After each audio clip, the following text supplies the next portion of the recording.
Gitu. Bahkan segala macam kriteria kamu dosa ini, dosa yang tidak bisa diampuni, misalnya bla bla bla bla itu mereka yang bikin. Gitu. Kamu nggak boleh begini, dianya begitu.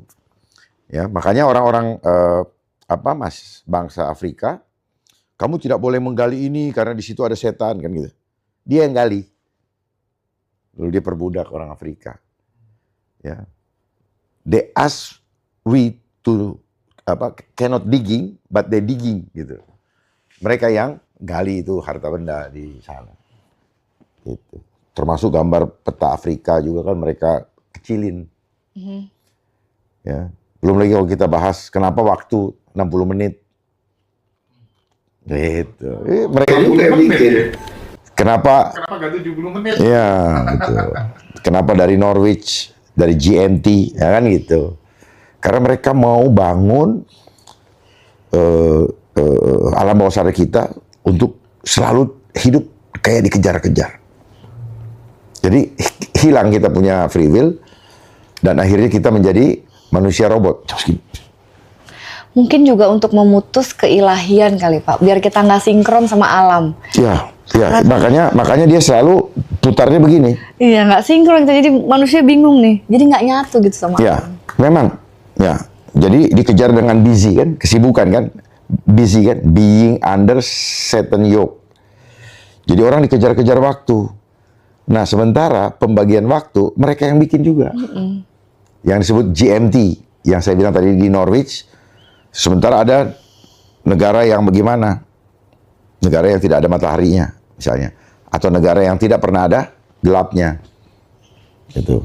Jadi mereka yang ngatur waktu itu. Nah, ini berpengaruh juga terhadap itu. Bahkan apa yang pernah minta tuh antara Hong Kong dengan Cina bisa berbeda waktunya. Padahal mereka ada dalam garis yang sama. Jadi badan kita juga jadi nggak sinkron gitu loh Pak. Iya. Jadi jauh gitu dari fitrah naturalnya. Ya, sama seperti ketika kita disuruh istirahat tidur kan untuk ini. Padahal pada saat kita tidur kita lagi sebenarnya tubuh kita lagi reprogram gitu. Tapi mindset yang kita program, gue mau istirahat, melepaskan kepenatan dan kita memprogram lagi diri. Dia sudah kita sebenarnya tubuh mau memprogram diperbaiki kembali ke fitrah, tapi kita sudah program duluan. Luar biasa. By design. Waduh, luar biasa. By design. Hebat sekali mereka, ya. Kenapa 60 menit, ya kan itu? Kenapa dipilih 60 detik? Hebat banget itu. 6. Iya. Dan mereka suka dengan angka 396. Itu. 369. Jadi kalau makanya jam 9, 3, 6. Ya kan? Segitiga ya. Iya. Lu balikin nih ke atas. Yang disembah apa? Angka 6. Gitu. Nah, clockwise ini melawan fitrah. Harusnya counter ya? Counter clockwise. Ya, mungkin dalam ilmu, saya nggak tahu ya, di ilmu kesehatan ngerti nggak ya? Namanya vortex. Itu yang penting. Makanya kondisi-kondisi makanan dan sebagainya, alam, apa yang terjadi dengan cuaca yang dikotorin ini, itu sebenarnya itu sengaja untuk merubah supaya orang error semua. Itu. Sehingga orang berpikir gini, Mbak. Sen kanan belok kiri. Dia pikir benar, tapi ternyata dia menuju ke jalan yang salah. Dikasih bangun, marah. Itu. Ada lagi? Kalau kita nggak sinkron, emang mereka sinkron, Pak? Ya. Kita nggak sinkron nih, mereka sinkron nggak? Mereka sinkron. Mereka sinkron ya? Mereka sinkron. Mereka sinkron. Curang ya. Enggak, dan apa ya? Itu hasilnya berbeda yang itunya. Makanya mereka disebut Illuminati. Mereka tercerahkan. Iya. Gitu. Makanya kan dia tahu yang sinkron. Dia tahu dia mau bikin apa, gitu. Karena memang dia mau playing God kan. Makanya kenapa istilah playing God juga mereka yang suruh jadikan buah bibir ke telinga kita terus. Jadi segala sesuatu yang ada di kepala kita, di telinga kita, dan semua dari mereka. Mau merek baju, mau television, televisi kan television, mau apa lagi, itu tadi. Semua mereka. Makanya mereka yang bikin istilah devil, God, devil dibolak-balik dari kata live. Gitu. Jadi orang yang masih berpikir tentang dunia, dia adalah devil, gitu. Itu doang. Kita tinggalkan sisi spiritualitas kita nih ya, kapalnya. Ini akan selalu terhubung. Akan selalu terhubung. Ya, antara spiritualitas dengan yang ini kan. Karena yang mereka mau hancurkan justru memang spiritualitas. Iya, betul. Jadi jangan dipikir, oh kesehatan nanti aja ya, isu kesehatan. Nggak bisa, ini terhubung. Mau bicara CBDC, ini terhubung. Oke, kita bahas nanti, Pak. Ya, mau apa saja terhubung. Boleh, kita bahas lagi. Nggak, mau apa saja terhubung gitu loh. Ya, tuh. Tanggapan Bapak mengenai kayak tambang-tambang ilegal ataupun pekerja-pekerja asing ilegal yang masuk ke Indonesia seperti apa, Pak? Kok dibiarkan? Kok dibiarkan gitu?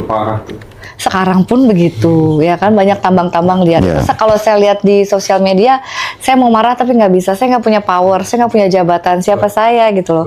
Tapi saya sebel banget, saya sebel. Ya viralkan. Sebel. Karena buktinya kalau viral, ya kan. Sekarang kita hanya bisa bersatu dengan viral. Ya kan? Iya. Gitu loh. Karena fenomena viral, no viral, no justice, ini fenomena yang terjadi dengan media sosial. Di mana masyarakat yang lemah melihat ini sebagai peluang. Peluang ya, peluang untuk menumpahkan keluh kesahnya, ketidakmampuannya untuk mempermalukan. Ya, mempermalukan mereka yang sok-sokan berkuasa.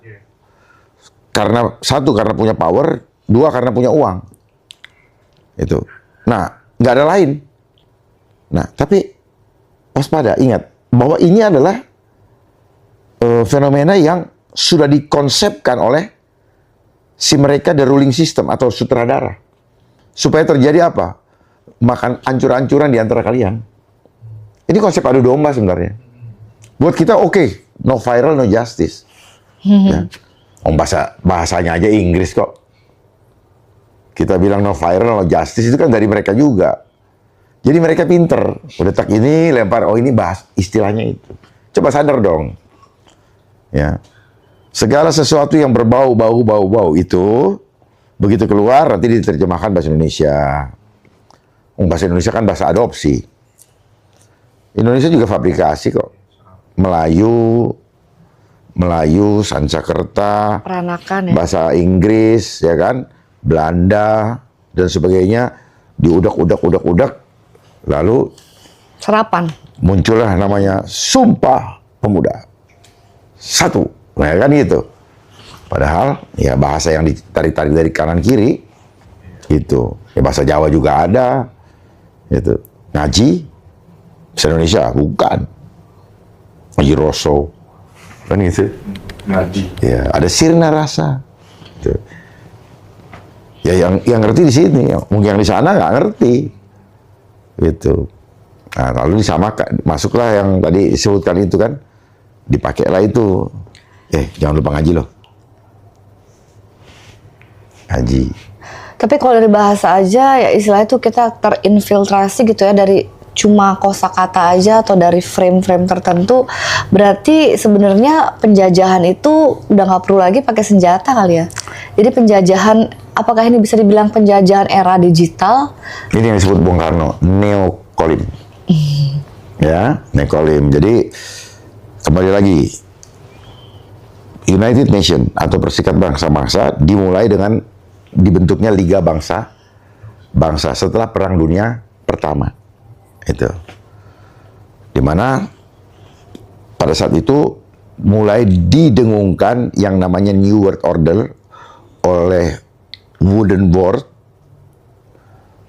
Kemudian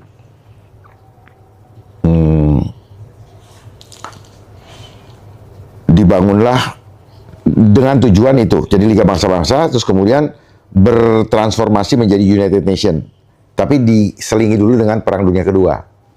Untuk apa? Untuk perubahan sistem perbankan dunia. Nah, itu. Terus kemudian ditentukan bahwa US dollar sebagai patokan mata uang dunia. Itu. Tadi apa lagi ya? Neokolonialisme. Ya itu. Jadi neokolonialisme, makanya kita merdeka. Ya, dulu kan saya nggak berani mengatakan ini karena kita udah didoktrin tuh. Bambu runcing membuat kita merdeka. Pikir-pikir bambu runcing baru mau datang begini dari sana sudah apa iya gitu kan. Tapi luar biasa loh kita didoktrin waktu sekolah. Sekarang saya udah nggak sekolah, ya kan? Nggak sekolah. Jadi kita perlu, ya karena di sekolahin kita jadi ngerti nih. Ternyata kita dilomboni. Itu. Tapi hebat juga sih yang apa namanya penulis sejarah. Nah sekarang mau diubah lagi sejarah tuh kan? Iya Kak. Oleh yang punya kekuasaan. Makanya kenapa sejarah disebut dalam bahasa Inggris history. His itu penguasa. Jadi story-nya tergantung gue yang berkuasa. Kan gitu. Nah, kita sudah dihantarkan ke depan pintu gerbang kemerdekaan. Tapi pintunya sudah dibuka atau belum? Soekarno kan gitu. Gitu. Nah, siapa yang memerdekakan kita? Suka tidak suka kita harus akui bahwa panitia yang di-endorse, yang didorong, ditekan oleh United Nations. Ditekan atau dialah yang di belakangnya, yang jelas itu dan United States. Menekan kepada waktu itu Jepang. Dibentuklah namanya BPUPKI. Lalu kemudian BPUPKI menyepakati untuk membentuk panitia yang disebut PPKI. Itu. Lalu makanya kalau kita pelajari ini Bung Karno baca proklamasi itu siapa yang nulisin, siapa yang ajarin, siapa yang iniin. Terus kenapa bagaimana ceritanya ngeduetin kan gitu. Ini kita perlu dalami. Duetin dengan Muhammad Hatta. Muhammad Hatta pernah sekolah di Belanda dan sebagainya. Jadi artinya apa? Mari belajar kritis, jangan cuman terima. Karena ternyata guru-guru yang ngajarin kita juga nggak ngerti kenapa. Gitu. Karena dia hanya mengajar untuk sebagai profesi. Itu. Memang ini ada kadang-kadang yang komplain, wah kok gitu guru gini. Lah faktanya memang begitu. Saya kan pernah jadi murid. Dan setelah itu saya banyak ketemu guru ya di luar ini. Mereka cerita, iya sih Pak yang Bapak bilang benar. Gitu. Cuman kan kadang-kadang kan orang karena egonya nggak mau mengakui. Padahal maksud saya apa? Mari kita sama-sama awake gitu loh bahwa sebenarnya kita hidup di dalam kendali sistem yang membuat kita ini seperti robot. Kalau sistem mengatakan ini yang benar, kita dipaksa ini yang benar. Padahal kita punya kemampuan yang lebih dahsyat lagi daripada sekedar hanya membenarkan kebenaran yang distandarisasi. Iya betul. Nah, jadi neokolim penjajahan itu makanya kita masuk ke dalam karena kita diantar ke depan pintu gerbang, terus kemudian kita ditarik lagi oleh neokolim, penjajahan gaya baru. Apa penjajahan gaya barunya adalah dijajah oleh sistem. Gitu. Dimulai dari sistem ekonomi, sistem politik, otomatis akan berkorelasi dengan sub-subnya itu termasuk pendidikan, sosial, budaya dan sebagainya. Gitu.